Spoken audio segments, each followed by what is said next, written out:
Teorías del desarrollo humano.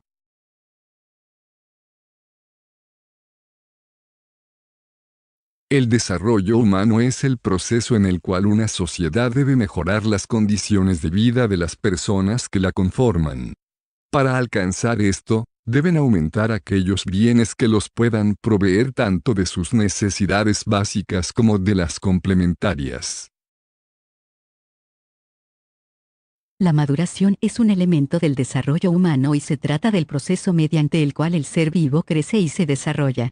Durante esta transformación adquiere la capacidad de proveer elementos que le permitan una adecuada adaptación al ambiente. Esta evolución finaliza hasta llegar a su punto de máxima plenitud. Desarrollo físico. Los cambios en la apariencia física son manifestaciones visibles de cambios complejos en el desarrollo. Este cambio es un proceso continuo. El desarrollo físico puede tener variaciones normales considerando la edad y el sistema de órgano involucrado. Desarrollo intelectual. Es la apropiación de los objetos que no pueden sernos presentados por los sentidos. Estos objetos son los modos de ser de las cosas y sus relaciones, que son, que valen, por qué y para qué son. El adjetivo intelectual suele utilizarse en oposición a lo corporal o físico, apareciendo asociado a lo espiritual o simbólico. Desarrollo social. Se conoce la evolución y el mejoramiento en las condiciones de vida de los individuos de una sociedad y en las relaciones que mantienen entre sí y con otros grupos e instituciones que conforman el tejido social. Consiste en el desarrollo humano y social, abarcando aspectos como la salud, la educación, la seguridad y el empleo.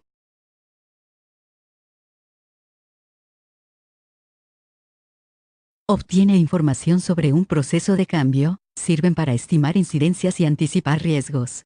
Lo anterior puede ocurrir a través de la observación y medición de patrones individuales y de su estabilidad o modificaciones a lo largo de un tiempo. Esta investigación está basada en la observación y ese carácter descriptivo propio de las ciencias sociales. Son diferentes sujetos los que se estudian. Introspección y autoobservación consiste en dirigir la atención a los estados interiores del sujeto. Variación-estímulo. Método correlacional, consiste en estudiar la desviación entre diversas variables, por ejemplo la edad del niño y un test de inteligencia. Métodos clínicos, investiga la conducta del individuo a través de informes realizados. Método de Piaget consiste en hacer hablar al sujeto libremente y descubrir las técnicas que presenta. Estudios de caso, técnicas aplicadas en la realidad como juegos de rol.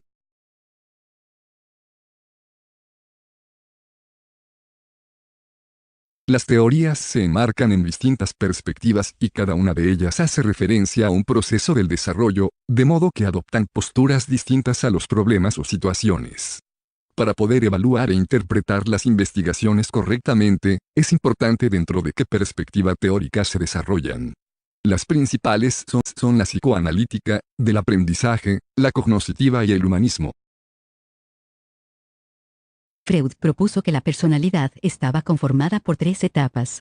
El ello opera por el principio del placer, aquí se presenta el impulso de satisfacer inmediatamente las necesidades y deseos. Los recién nacidos se ubican en esta etapa.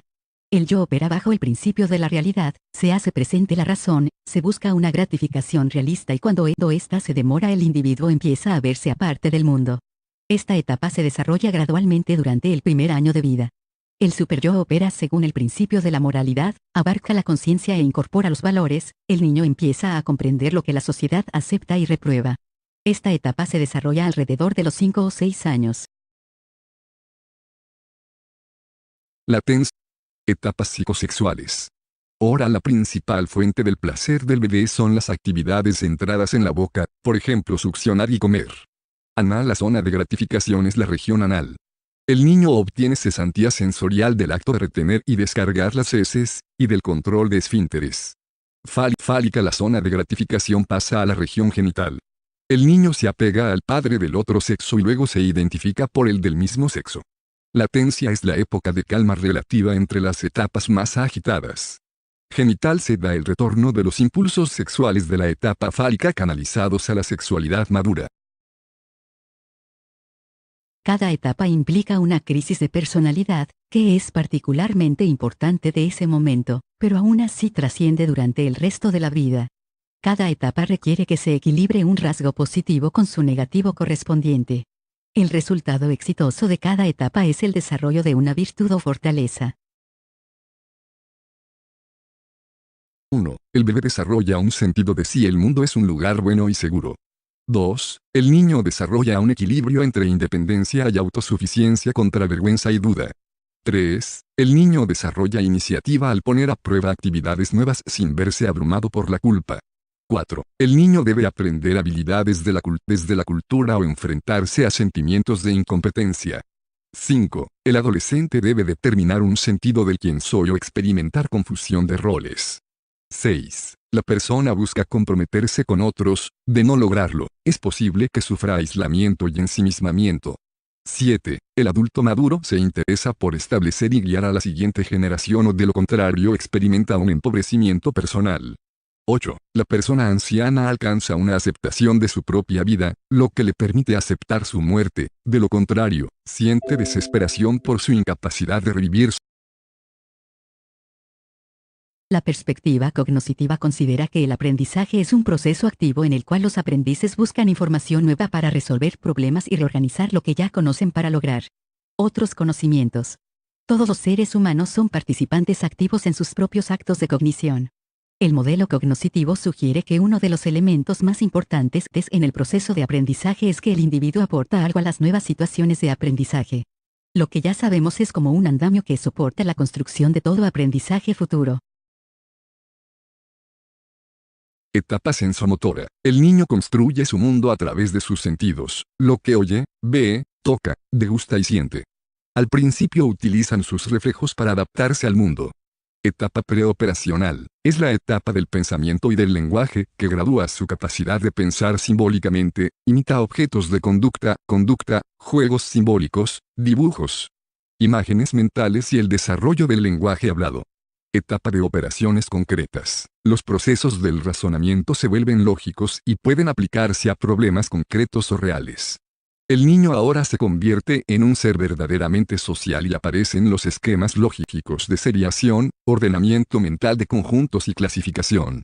Etapa de las operaciones formales. El adolescente logra la abstracción sobre conocimientos concretos observados que le permiten emplear el razonamiento lógico, inductivo y deductivo. Desarrolla sentimientos idealistas y se logra formación continua de la persona. Hay un mayor desarrollo de los conceptos morales. El desarrollo es el resultado de una serie de aprendizajes, experiencias y de la adaptación. El conductismo sostiene que el humano aprende a través de reacciones a condiciones, las cuales pueden ser placenteras, dolorosas o amenazadoras. Se centra en el aprendizaje asociativo, el cual señala que se forma un vínculo entre dos sucesos. Establece dos tipos de aprendizaje asociativo, el condicionamiento clásico y el operante. El primero dice que una respuesta a un estímulo se evoca luego de una asociación repetida. Mientras el segundo dice que el individuo aprende las consecuencias de operar en el ambiente, puede ser de refuerzo, para fortalecer una conducta, o de castigo, para debilitar. Las personas aprenden las conductas que aprueba la sociedad por observación e imitación de modelos. La elección de un modelo depende de las consecuencias de su conducta. La imitación es un elemento importante de la forma en que los niños aprenden a hablar, manejar las agresiones, cultivar la moralidad y asimilar las conductas propias. El aprendizaje por observación puede ocurrir aun cuando no se imita la conducta observada. Las teorías humanistas son aquellas que se enfocan al desarrollo de forma integral y afirman que el ser humano es un individuo libre capaz de pensar y autodirigir su vida. De acuerdo con Maslow, las necesidades humanas se arreglan en 5 categorías fisiológicas: de seguridad, amor y pertenencia, estima y autorrealización.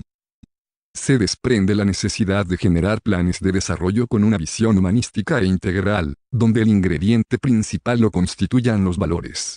Es un desarrollo que involucra el aprendizaje como factor primordial para el crecimiento personal y profesional del ente humano, el cual aprende a comunicarse de manera efectiva y empática, considerando la cultura, la motivación y la productividad.